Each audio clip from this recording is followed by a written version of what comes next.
Hey, everybody. We'd like to welcome everybody out here for another episode of Dad Jokes and Crypto. Our two favorite Today, I'm things. hosting here with one of my favorite people on the face of the planet, Robert.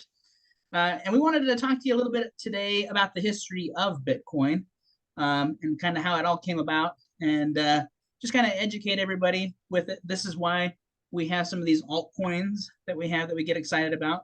Um, so to kind of get everybody started, first of all, so we have what is known as Bitcoin, and how Bitcoin was started. Bitcoin was the first cryptocurrency that was created, and it's now the most valuable and well known of all the cryptocurrencies.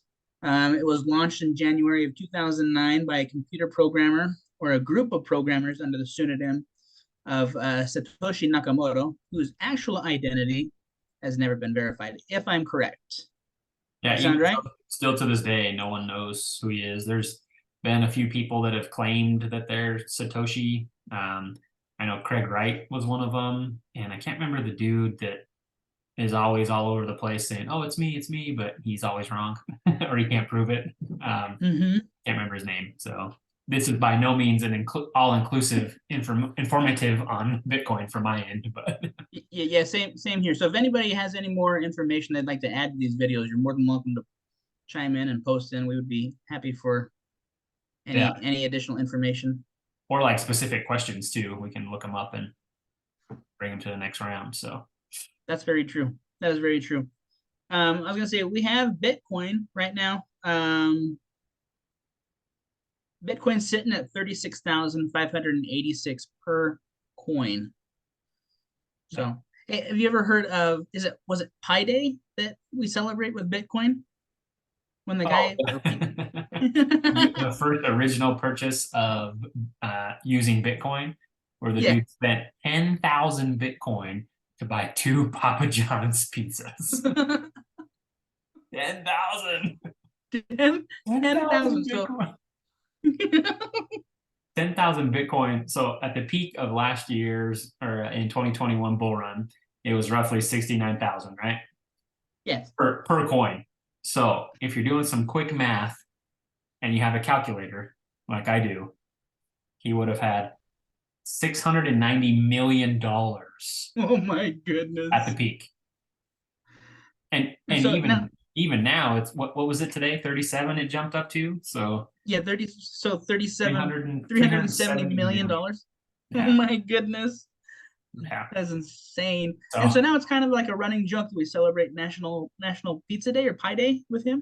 yeah, I don't remember what it is. Bitcoin Pizza Day, maybe, I think. When I first heard that, I kind of, you scratch your head, you're like, what are they talking about? And then you read that story, you're like, oh, Yeah. okay. And I know probably a lot of people, and just like you and I, we always have the FOMO, fear of missing out. And I remember hearing someone legitimately, I remember hearing someone talk about Bitcoin. It had to be like 2010, 2011. It was before I was married. I got married in 2013. And I was just like, that's the dumbest thing I've ever heard. Like, this is crazy.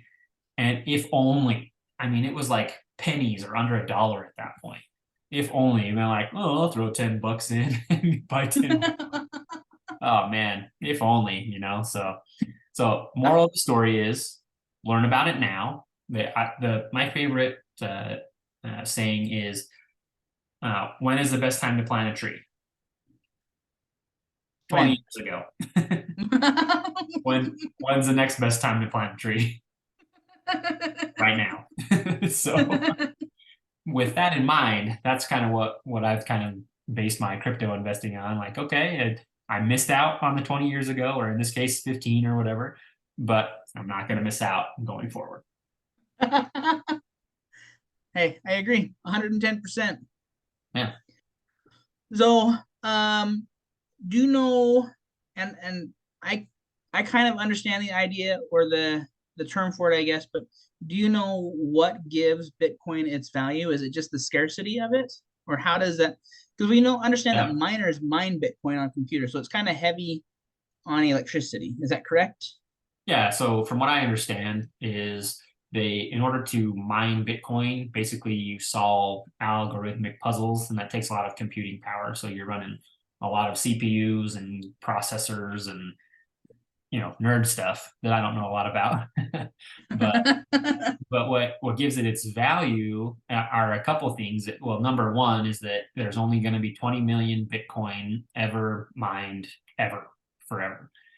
And every 4 years is what's called the halving, the Bitcoin halving, and we're actually coming up on this early to mid 2024 is when those miners with all their computers and stuff, they solve these algorithmic puzzles. And if they complete it first or whatever, they earn X amount of Bitcoin. And that's called the block reward. So they solve these blocks on the blockchain, they get a block reward, and it's X amount of Bitcoin. I think right now it's like, geez, I can't remember, like 9 or 10 Bitcoin per block reward.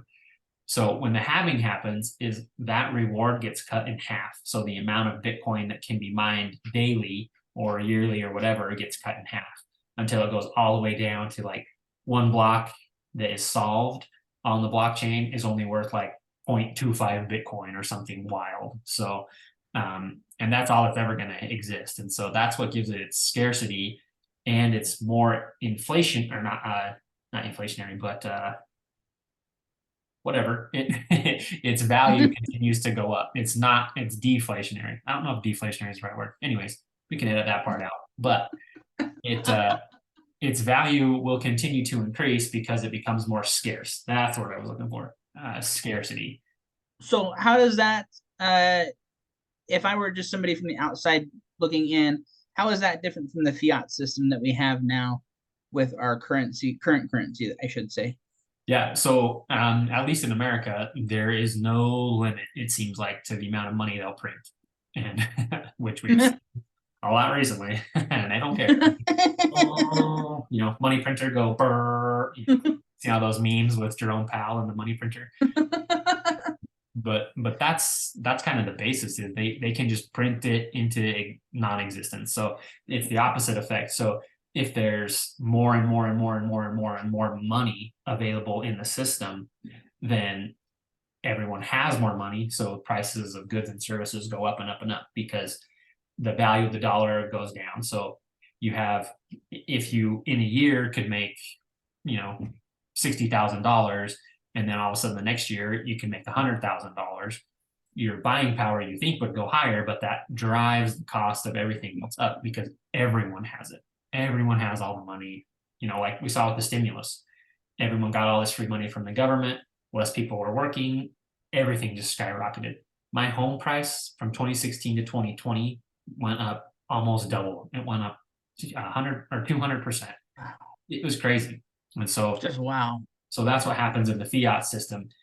And there's no controls on that. It's just like, oh, well, the Fed decided interest rates are low. Let's print a gazillion dollars or whatever. So the cool thing with cryptocurrency is it's all open source. Everything's on the blockchain. And you don't have inflation or deflation on that or anything because of that. Yeah. And I don't understand all of that part, but I just know that it's an open ledger. Anyone can verify transactions. And that's why governments don't like it, because then we can know what they're spending their money on. they call it borderless, right? Because you don't have to have that middleman or a bank to go through to do this even. Yeah, peer-to-peer. You and I could send a Bitcoin or whatever to someone we know in Africa, or whatever, and it can go anywhere where there's an internet connection, and there's no. I'd prefer Australia, eh? All right, Right, eh? Throw the Bitcoin on the Barbie. Go ahead. No, I was just gonna say that's one of the cool things is that Bitcoin was originally invented to be a peer-to-peer payment system without borders, without time limits, whatever. If you were to do a wire transfer now, it has to be between Monday and Friday, and there's a huge wire transfer fee, and it takes so many days for it to happen. With Bitcoin, it's like seconds. There's cryptos that settle faster, like XRP and Stellar Lumens, like we've talked about before. Those transactions are quicker, and so they kind of developed that. But that is a pretty cool thing. You can send it anywhere in the world with an internet connection. Yeah, you don't even need Western Union anymore. We don't need to involve Western Union, so we can just outsource them. Yeah, well, and it's expensive too, I believe. I've never done any wire transfers, but I believe that fee is pretty expensive. And with Bitcoin paving the way for other cryptos that are able to, do it a little bit cheaper or whatever, it's opened up a pretty cool system for the whole world. So Just something for our viewers also while we're talking about a little bit of Bitcoin, I was going to say, you said there's 20,000 or 20 million Bitcoin that were supposed to be mined total, right? yeah, So I think it's I was looking up some of this, 21 some of the, million. how many? 21 million? 21 million, I believe. Yeah, total. 21 million. So total Bitcoin in existence right now, from what Googleable, it says, Google. is 19,540,975. Bitcoins left to be mined is 1,459,025, and we are mining 900 Bitcoin, new Bitcoin per day. Yeah, So just something to keep in mind. yeah. So I just thought it was neat. Yeah, it is pretty cool. And the halving event, like they talked about, like if you really look back to how the creators of Bitcoin, creator or creators of Bitcoin built this, they really thought of pretty much everything.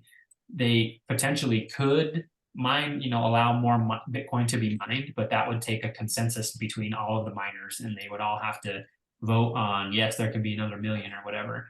And the likelihood of that happening is pretty slim to none. So. But yeah, they thought about Well, and everything. 21 million, that's it true. halves every year, so or every 4 years. That's true. I was going to say the creator thought well ahead of his future because the last Bitcoin that will ever be mined is supposed to be mined in the year 2140, well after I'll be gone. So, I hope. well after.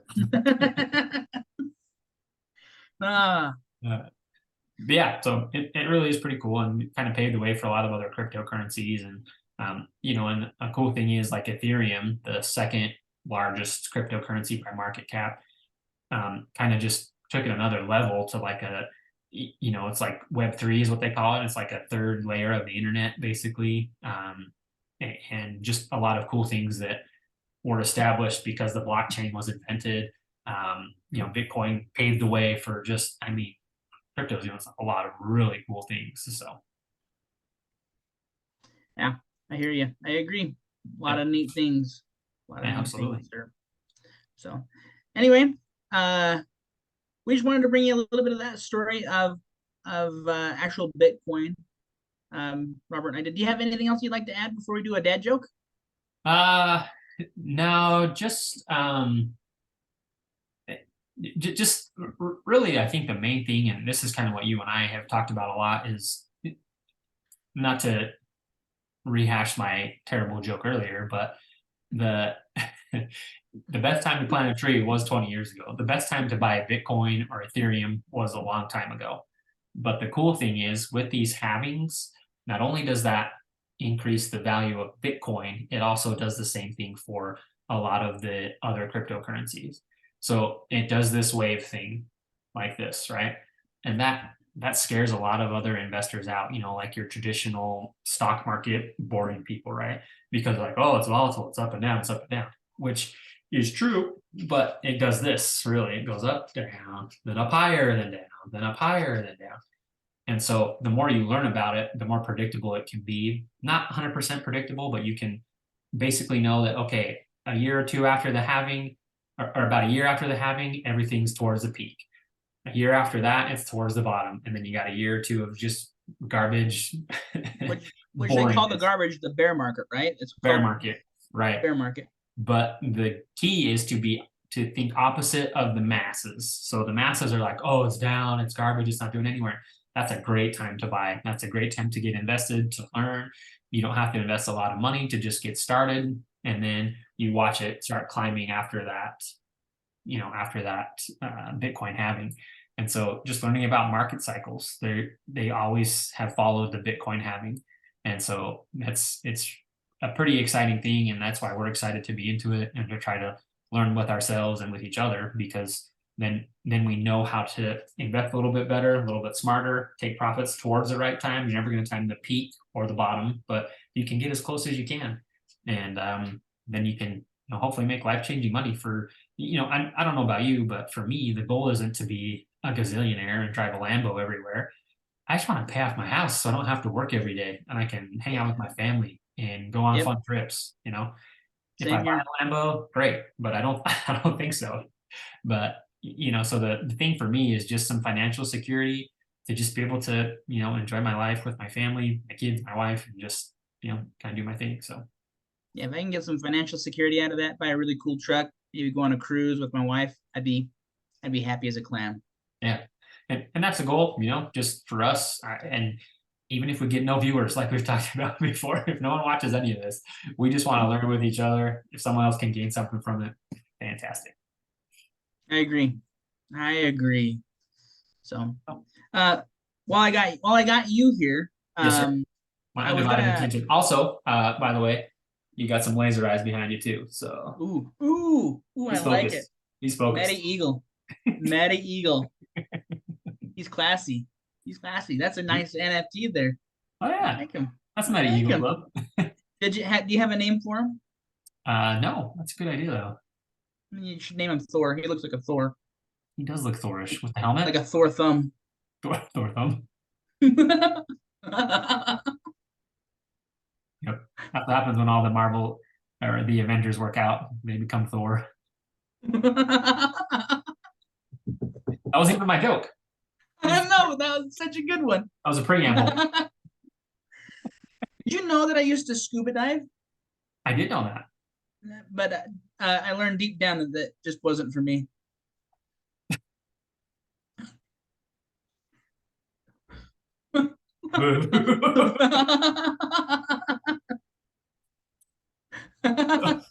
So along those lines, I didn't know if I told you, but I kind of picked up drinking the other day. I've kind of been a drinker, and I was at this bar, and a polar bear walked in, and he said to the bartender, he said, "I'll take a rum and Coke."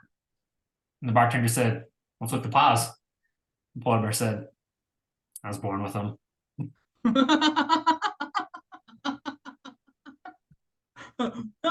Two thumbs, way up there.